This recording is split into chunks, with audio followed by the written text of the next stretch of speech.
I'm Chad, and that's what's left of Tex, and you're watching Squarebody Stuff.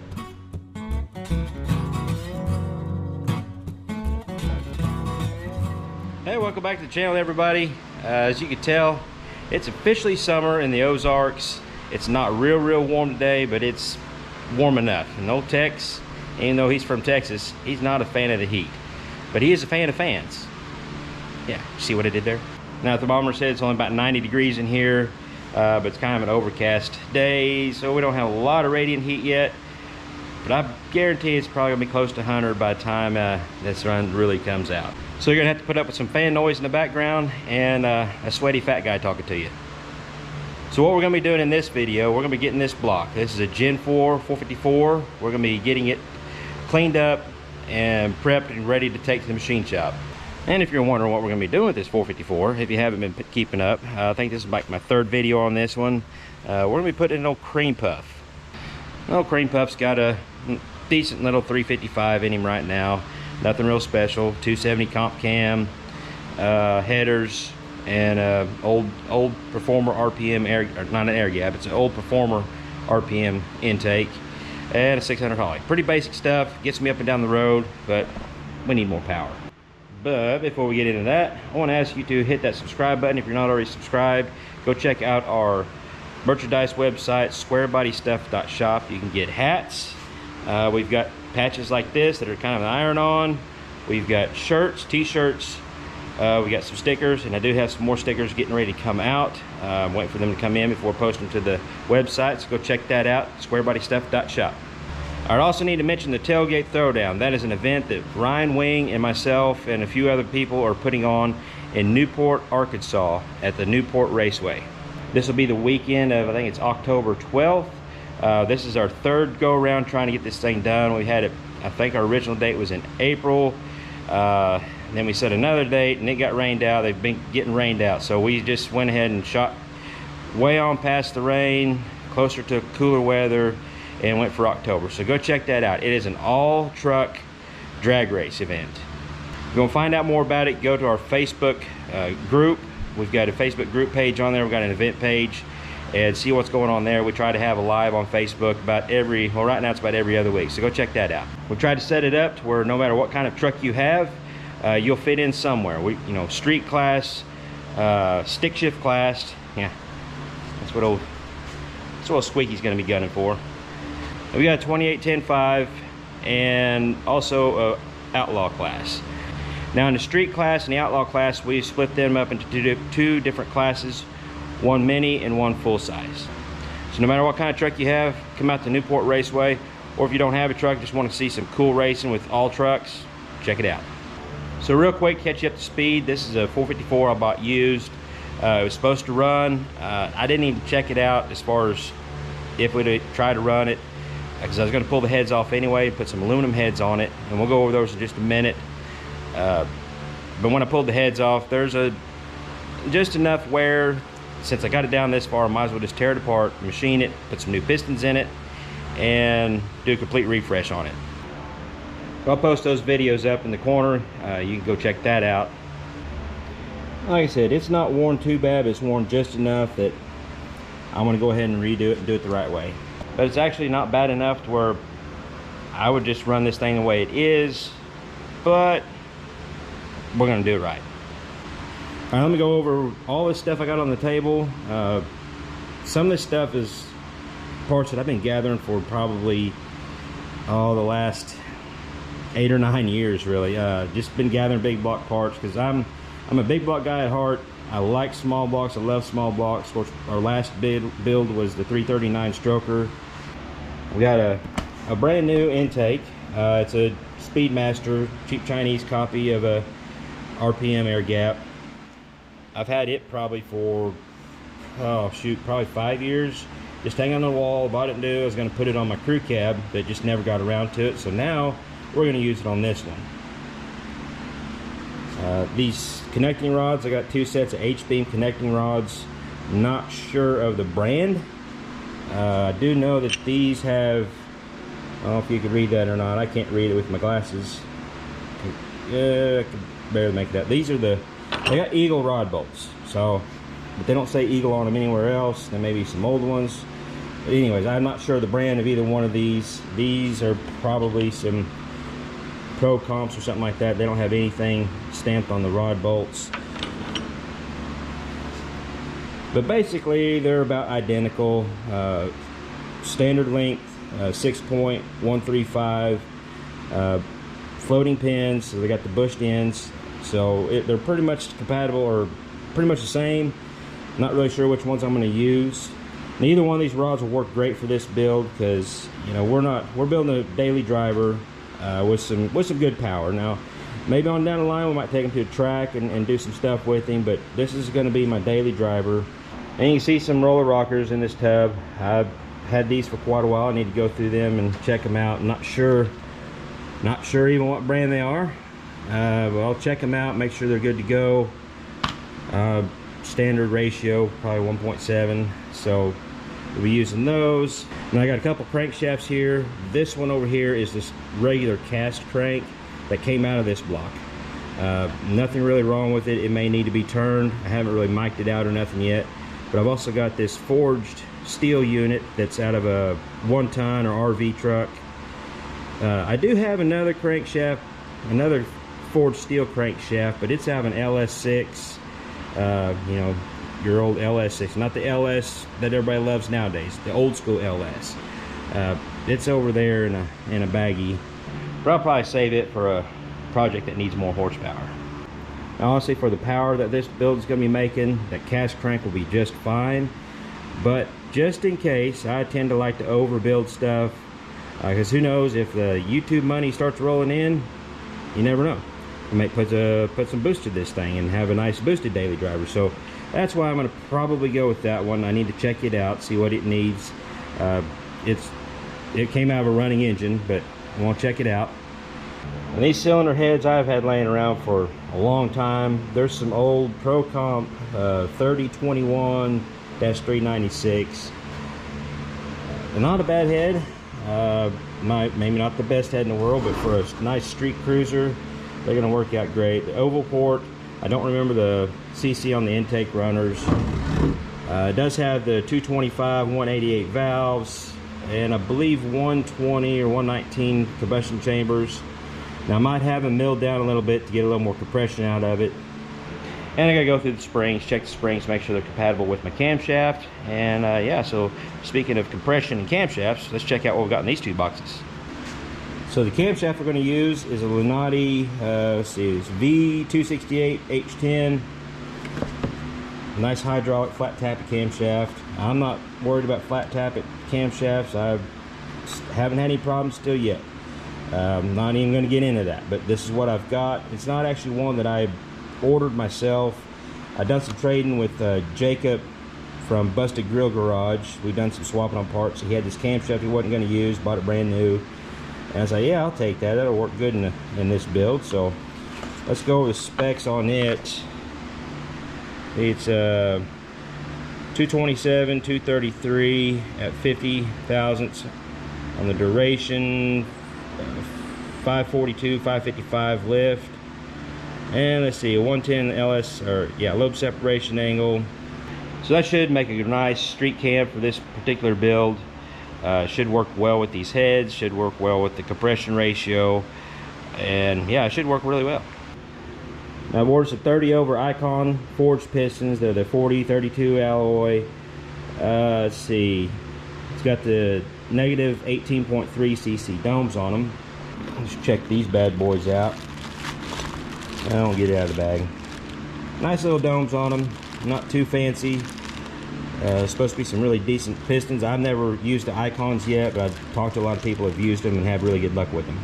With this small dome, it's probably going to get me right around 9.5 to 1 compression. And that's if they don't do anything with the cylinder heads. But if I had them milled down, I might try to get a little closer to 10. But you know, 9.5 is pretty good for me for a street driver. I don't have to worry about overheating too much or spark knock or anything like that, a lot of detonation. So I'm not worried about running a little lower compression. So over here we've got our cam bearings. I've got my ARP main bolts. We've got a core plug set. We've got our timing set, good true roller timing set. We've got our balancer. I think it's a Blueprint brand. Oil pump stuff here. New flex plate. Now it is SFA certified. I'm not too worried about that for the street rig, but I didn't want to go with the new flex plate. All right, so that kind of goes over what we're going to be putting into this build. It should be a real nice street engine. I don't know about the horsepower. I'm going to probably guess at the crankshaft maybe 425, 450. It's not going to be crazy, but it's going to be fun. Now I'm going to have to take some time to do some cleanup. I need to clean off my shelf, store all these parts on to keep it organized, keep everything together. Then we'll take this thing down to machine shop. They're behind. Of course, I'm taking it to Hood's Performance down in West Plains, Missouri. I've been using them for the last probably 15, 20 years. They do great work. But as with every other machine shop in this country, they're way behind. So I wish I would have not drug my feet, but I've had a lot going on. I could have probably already had this block back by now, but that's just the way it is. We'll get it down there and they'll get to it, and I know it's going to be top-notch work, and we won't have to worry about that. Gonna make it, Tex? Kind of melted into the concrete there. Ugh. So I've been checking out this forged steel crank just to make sure it's even a possibility to be used. It checks out okay. Now it does have a little bit of discoloration from sitting, but I'm actually not too worried about that. I've ran cranks like this for a lot of years. I mean, not something I do for anybody else, but my own builds, I've used cranks like this several times and not had any problems. The main thing on a used crank is you want to make sure that the journals aren't egg-shaped or off-center or something like that, which I can't check the off-center, but I can check the egg shape with a micrometer. And so far this thing looks really good. I've used a regular mic, went around each journal, and they're pretty, I guess the word would be concentric. I want to use big words. Little words, they're round. Now the numbers I wrote down aren't down to the fine 10/1000th or anything like that, but I wanted to get an idea of where they were as far as journal size. This has been machined before. The rods are already 30 under, the mains are 20 under. They're measuring 22 under, but that's, yeah, whatever. And I'm not afraid to run a 40 under on these rods. Like I said, this is not going to be something that's going to be raced. It's not going to be beat on a lot. It's just going to be my daily driver with an occasional, spirited romp, if you will. 40 under bearings are easily available. King bearings have got them. So in my mind, if you're not supposed to run it, they wouldn't make bearings for it. But I'll take it down to the machine shop, have them check it out too, just to make sure everything's okay. Like I said, that crankshaft is perfectly fine. It's a standard crank. I could have it machined. I've got 3 or 4 other standard, or well, not standard, not sure the size, but I have 3 or 4 other cast big block 454 cranks. Then I also got that LS6 crank over there that's actually been freshly machined. It's a 30 on the rods, 10 on the mains. It's ready to drop in, so I'd rather save it for a future build that's going to be making a little more horsepower. I'm gonna go ahead and get the timing gear off of this thing. That way the machine shop doesn't have to do it. I try to do as much as I can to save time at the machine shop. They usually appreciate that. Huh. Look there. That's all it took. But the machine shop appreciates having... I probably should have cleaned that nose off.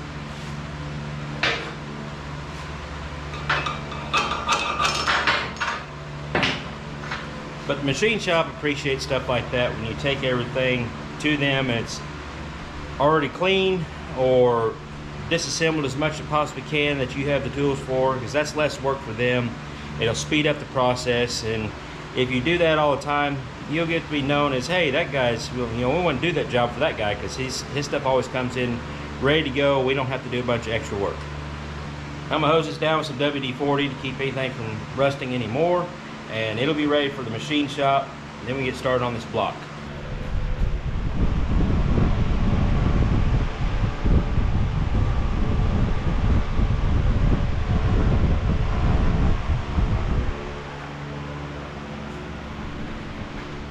Poor Tex.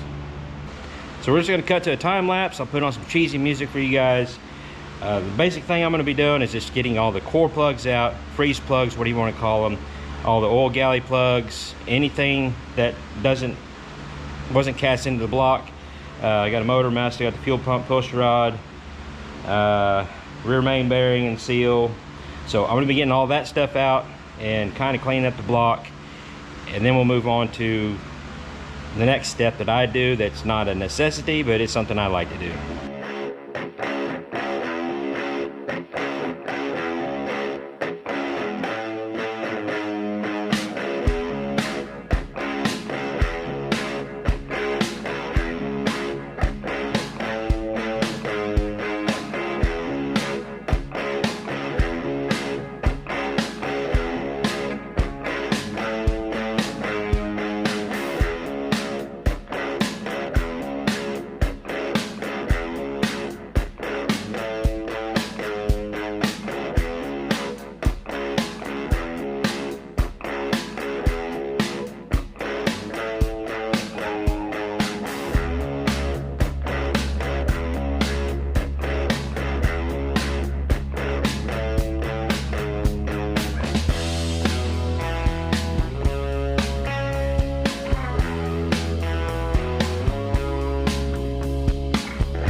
it is getting warmer in the shop.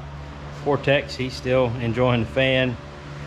So there was a couple times in that time lapse that it kind of may have jumped around a little bit because, well, my phone, I tried to have a nice cool shot from overhead, but that's too close to the ceiling, and my phone overheated, or not my phone, my camera overheated. So yeah, it's just the way it is. So far, we've got all the plugs knocked out and got the gaskets knocked off of it.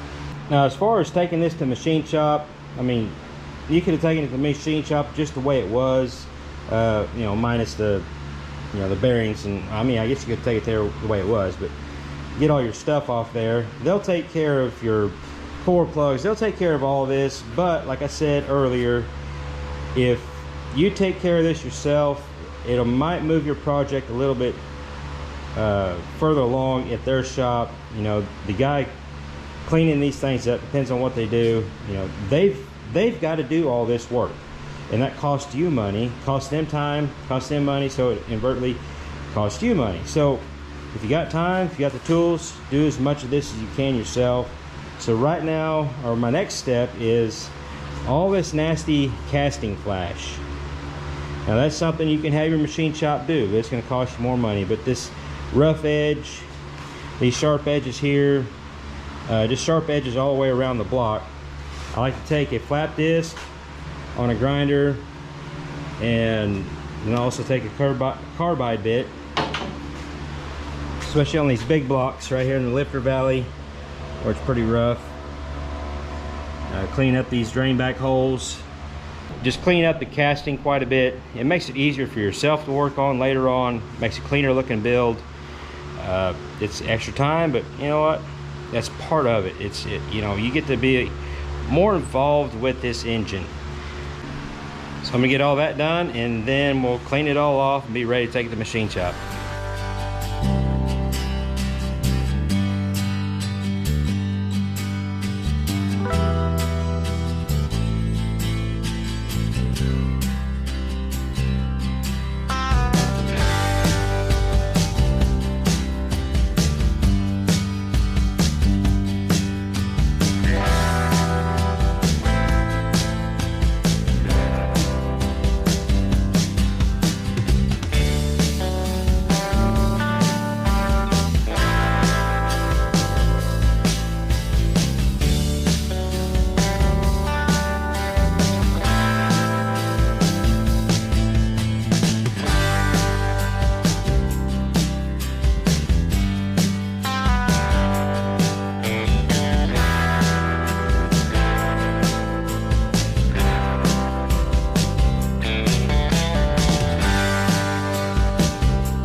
I've got it all cleaned up and pressure washed off. I am soaking wet from, well, part of it's sweat, part of it's just from the water.